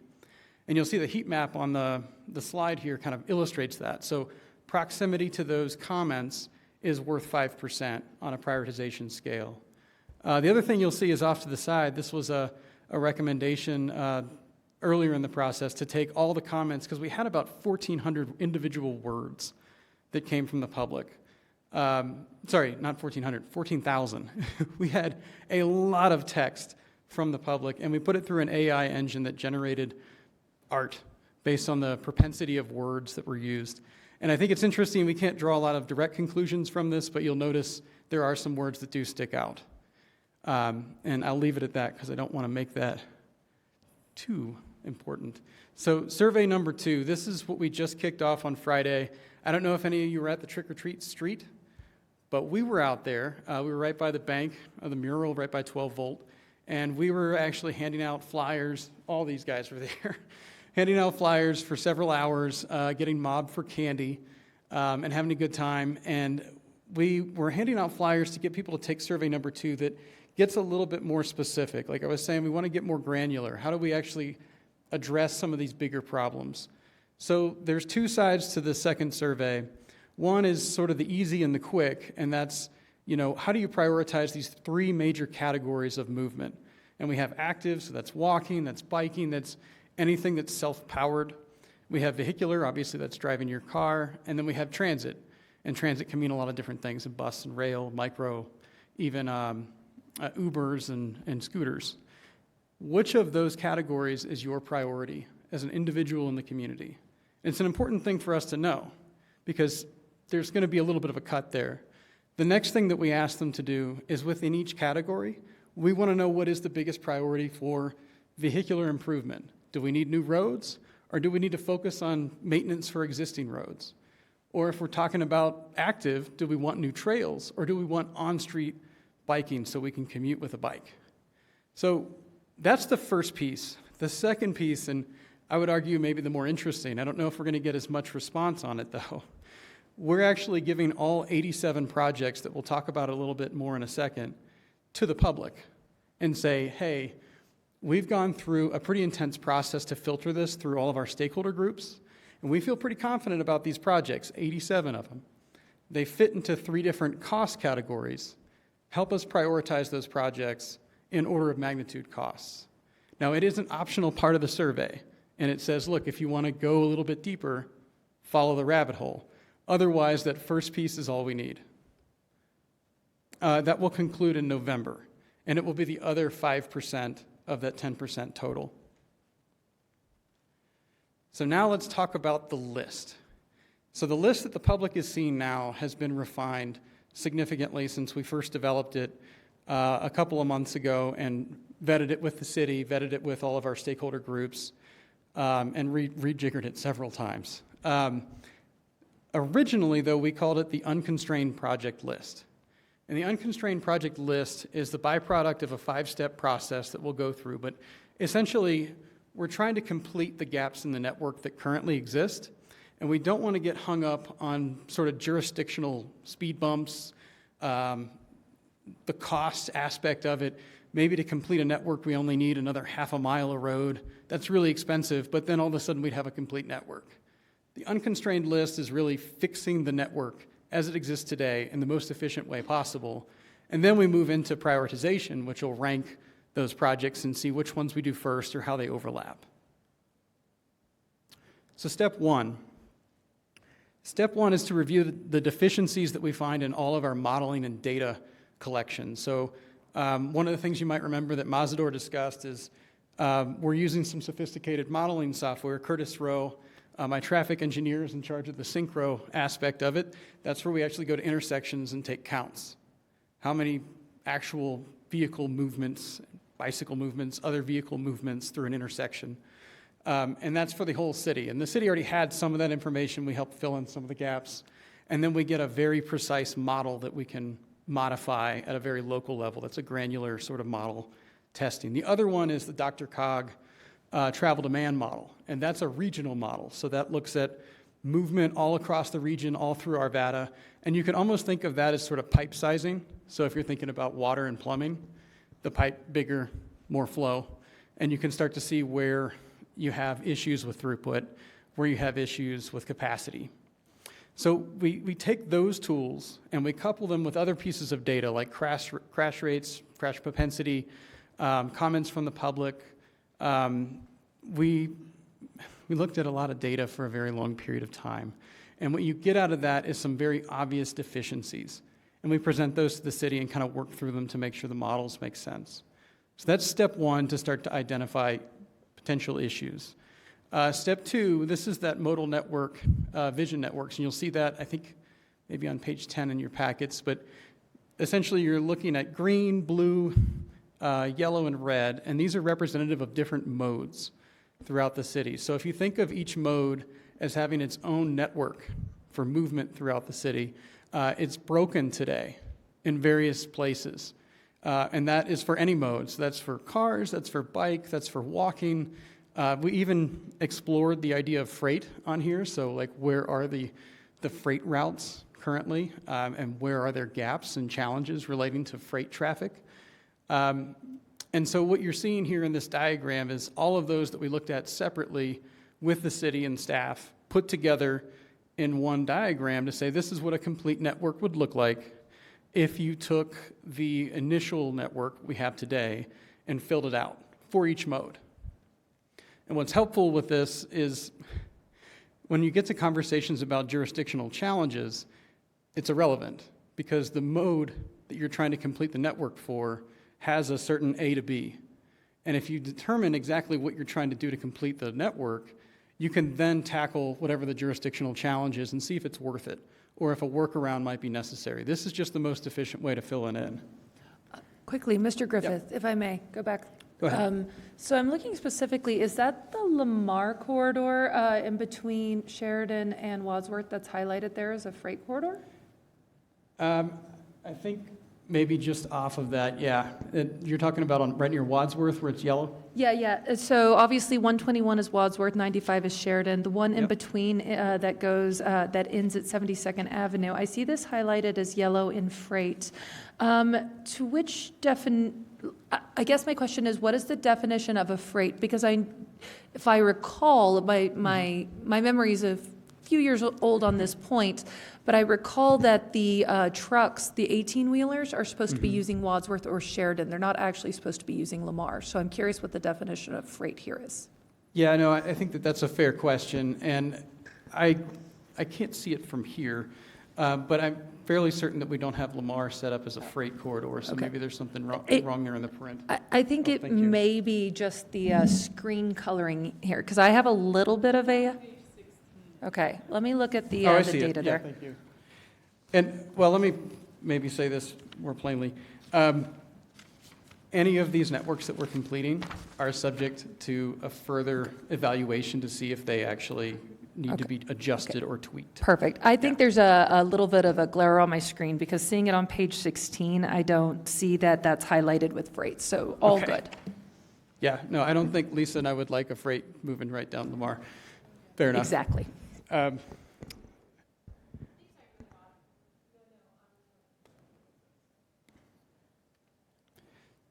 So as you move down further, I think that's Marshall. Yeah. Yeah. Because we have had instances of that being used for freight traffic because they prefer it because it cuts over. And so I just remember having to deal with some of those a few years back. Fair point, and it's one that we will keep in mind. Do you mind if I carry on? Is that okay? Please. Thank you so much. So step 3. So the other thing that we looked a great deal at, aside from just data collection, is existing plans. So we looked at 28 plans in total, just about 30, going back about 15 years. So obviously the comprehensive plan, bike plan, neighboring jurisdictional plans. And what we tried to pull out of those is any project that would be potentially done to fill out the network within those plans, the collection. And that was a part of all that phase 1 documentation work that Kelly mentioned, which I think we sent that along as a digital copy. We can get you a hard copy if you'd like. But a lot of plans have been made over the last 15 years by our neighbors and within the city of Arvada. So we cataloged each one of those and looked for any deficiencies in those plans. Step 4 is kind of moving toward the finalizing this overall process, is develop new recommendations to address deficiencies that weren't present in any of the previous plans. So there's going to be deficiencies, we identified several, that didn't really get satisfied by previous plan recommendations. So there's sort of new things that we found as we were doing our study and as we were trying to complete the network. So the things that we would use to fill in some of these new projects, we would use the standards, the City of Arvada cross sections, which are in the packet as well. You'll see those sort of illustrated out. National best practices, FHWA proven safety countermeasures, and having discussions with our staff, the City of Arvada, to make sure that we're not missing anything. But filling in gaps is a big part of the overall TSP process to make sure that if there's something that we didn't identify before, maybe there's a reason, and that feeds into the final step. So any remaining projects that we did not select, and there are quite a few, there's a note in there about some of the active transportation projects specifically. Any of the projects that we did not select that help fill in a network, we need to weigh those again and see if maybe there's a way to combine some of these old aspirational projects with an overall goal. Maybe there's a way where it, as a standalone project, it has a significant benefit for transportation and modality. But the point about the active transportation projects that aren't included is that our focus is purely on movement. And so even when we're talking about active transportation, we have to push aside recreation for that specific goal because we're trying to get people to move efficiently throughout the city. And recreation is important, but it's probably a part of a different plan, just like we wouldn't have recreational driving roads, even though that sounds fun too. So that's step 5. And I think I want to stop here because I'm throwing a lot at you, and we haven't had a conversation since January, I don't think. So before we get into the actual projects, which I'm going to hand off to my colleague Thomas to talk a little bit about some of those at a high level, are there any questions at this point? I see no lights. No lights. Well, in that case, I'm going to hand it off to Thomas. Thank you, Go ahead. Mr. Griffith. Thank you, Mike. As Mike was highlighting in steps 1 through 5 of the evaluation, excuse me, in the fall, we had developed the unconstrained project list and then began working with our stakeholder groups to ultimately come down to the final 87 projects. That included coordinating with our technical advisory committee, technical advisory group, our public works leadership, as well as program managers and initial input that was collected from the public during phase 1 of the TSP. As defined here, again, it's the 87 projects, which are then further broken out into category of mode of transportation being active, vehicular, and transit, with further breakdowns below. A more detailed list of each project can be found in the first dozen pages of your handout, which organize all the projects by category. Again, here's the map that kind of shows all of the projects, highlighting everything that will ultimately be plugged into the prioritization model, with the parameters of which had been selected and defined with public input and stakeholder input. From there, we would just like to highlight and discuss some next steps as far as where we are currently, as well as some of the outstanding tasks that we hope to complete between now and the first quarter of 2025, when we hope to complete the transportation system plan. Specifically, as Mike highlighted, we are currently live with the second survey, which will be open for the remainder of the month. As Mike mentioned, we are highly encouraging anyone and everyone to submit any input on that as we can, as well as coordinating internally more to start completing the fiscal constraint horizon, more specifically being that comparing what we've been able to complete and deliver as it relates to capital improvement projects and maintenance efforts. How does that projection look as far as our ability to deliver these projects in the next 20 years? Collecting both of those inputs, being the financial modeling and the survey input, we will then start running our travel demand scenarios. First being, how are we looking at projects if we focus primarily on vehicular programs? Second, alternatively, if we look at it in a different lens and instead approach projects by prioritizing active and transit-oriented projects. And then the last model being, how are we looking at projects if we focus on the constraints that we have financially speaking, and if we only proceed with the projects that we can only pursue based on our existing financial constraints. Finally, we'll develop and work towards the final report documentation and executive summary, which will include the capital improvement plan, the recommendations of which projects should be pursued sooner, potentially any needs for updates to the city engineering standards as far as implementing anything, any new types of infrastructure that we maybe don't have defined in those standards, as well as the final version of the transportation system plan, the development and review of that, in part with public input, as well as, again, the last two final points for stakeholder engagement with the TAG and TAG groups. Thank you. Councilmember Foray. Yes, you talked about one of the models being a fiscal constraint model. I'm wondering, are you also looking at state, federal, regional funding availability in that financial model? I believe it's something that right now we're looking at the financial constraints to be able to determine how much of a gap we might have of our ability to deliver projects solely with city funding, and then finding recommendations of how do we pursue additional grant funding or other subsidies in other forms. I guess there's always time windows of applying for some of the state and federal dollars for transportation projects, so I'm just wondering how that plays into some of your modeling work. Mike, do you think you might be able to speak to that a little bit better? Thank you, Thomas. Good question.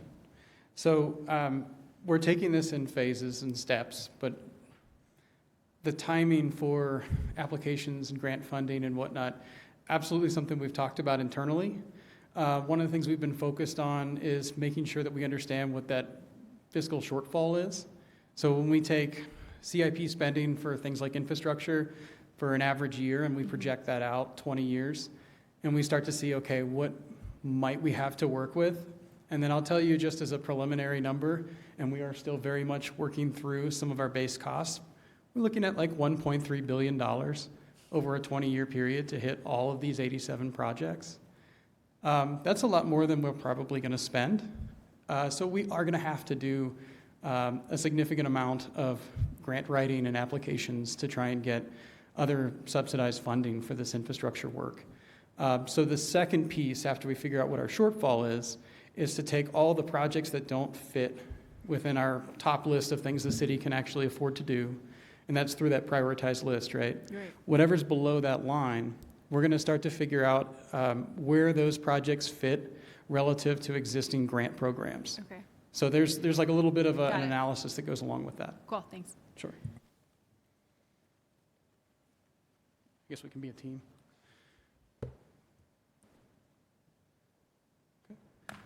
You may continue. Or is that it? Oh, is that our last slide? It is the last slide. Oh, here, look, watch this. Thank you. Perfect, there we go. Thanks. Sorry. Yeah. All right. Are there any other questions, comments from council at this time? Councilmember Davis. Thank you. Thank you for this presentation. It's very enlightening, and I'm very excited to see these 87 potential projects. On the last page of our packet, the transportation quick facts, under transit, it says 9 bus routes serve Arvada with 310 stops in the study area. Are we at all coordinating with RTD? I was at a stoplight today, and I saw a bus go by, and it was one of those big articulated buses, and there was one person on it. So my fear and my fright is that as some of the ridership falls, that RTD may pull back, especially if their revenue retention ballot measure does not pass, that they may pull back some of these bus routes. So I would like us to think about that as well.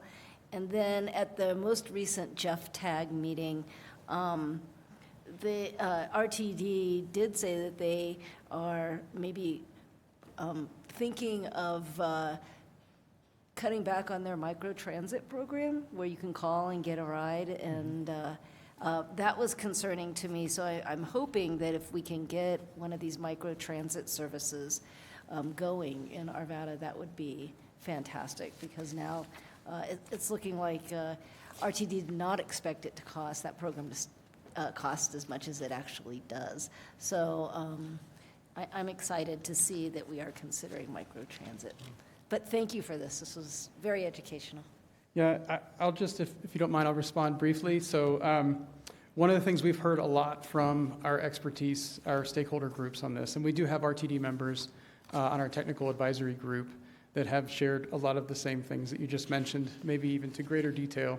I'd like to call attention to one of our tech committee members, John Durand, who has brought this up significantly over the past 18 months.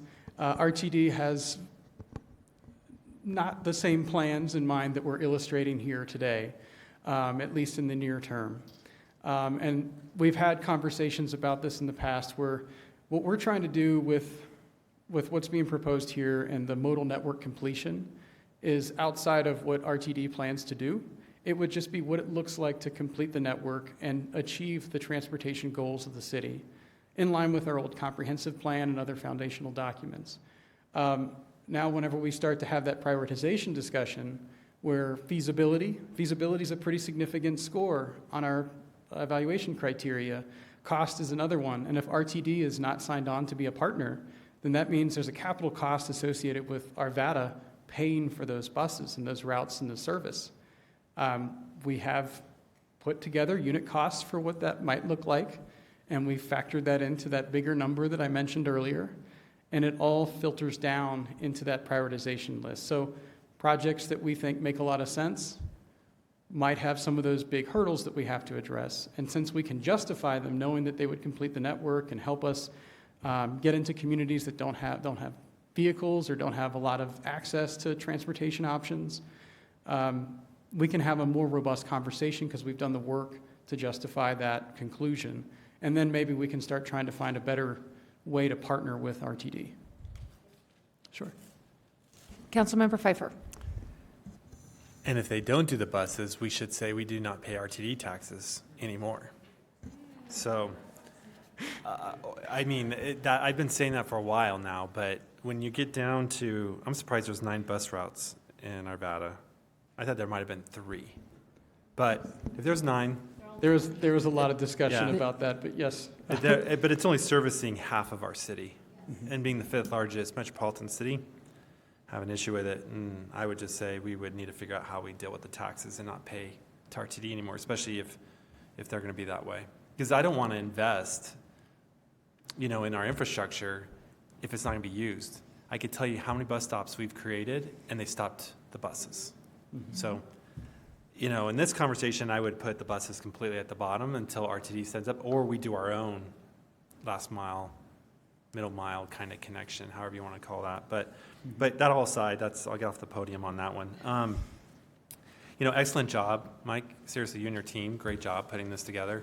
Yeah, the city staff pushing through and doing all your outreach and your engagement, and then of course the Transportation and Advisory Committee, because I know you've been working on this for quite some time, and I will tell you the committee is very passionate about transportation, and that is a very dynamic group of very passionate, dedicated individuals. You all are, and I love the conversation. As you know, I love coming to that meeting. So this is something we really, really need to guide us. So I'm happy to finally see it. One of the things that caught my eye is the severity crash data. Obviously, I'm an operations guy, and I worry about them. And if you look at that data, I don't know what page it is on. I was going to say channel. Like TV. It's on I'm referring to page 10, which, if you notice, something that I think it highlights for me that I didn't quite think about, but I think our higher speed roads are why the severity is a lot higher, and we forget that we do have roads that might be 45, 55, or 60 within the city limits. And of course, people don't go the speed anymore. They usually do 10 or 20 over the speed limit now, but I notice a lot east-westbound heading to 93 from Indiana. But I think that is an indicator, for me at least, as a priority, because it's safety. And I would be interested on maybe different ways down the road of your prioritization when you get to that point. Kind of we should try to do the ones that maybe have a safety. It'd be my advocacy to say safety's first. So here's the 15 projects that have safety elements, and start with those. Because I'd like to see less red on this page. Well, you'll be happy to know that our first criteria is actually safety for all. And so I was going to make a comment. Thanks for pointing that out, Mike. Yeah, that's 20% of the overall stake in how projects are prioritized. Yeah, I was going to point that out, Mike. I appreciate, I was going to make a comment as well, as your goals and objectives are spot on. And I appreciate those, and how, that it really does highlight how you came to that conclusion and the depth of weighting it. So I didn't look at the percentage, but I did see number one was safety for all. We had a lot of feedback from our stakeholder groups, particularly with the TAC. So we have our chair and our vice chair, Yadviga and Jim, here today, weighing in on the specific percentages. So there were some pretty big conversations about how we're weighting each one of those. I mean, it's a hard thing to do, right? So how much more important is safety than public input? Yeah. Right? You have to figure these things out, and it takes a group to do that.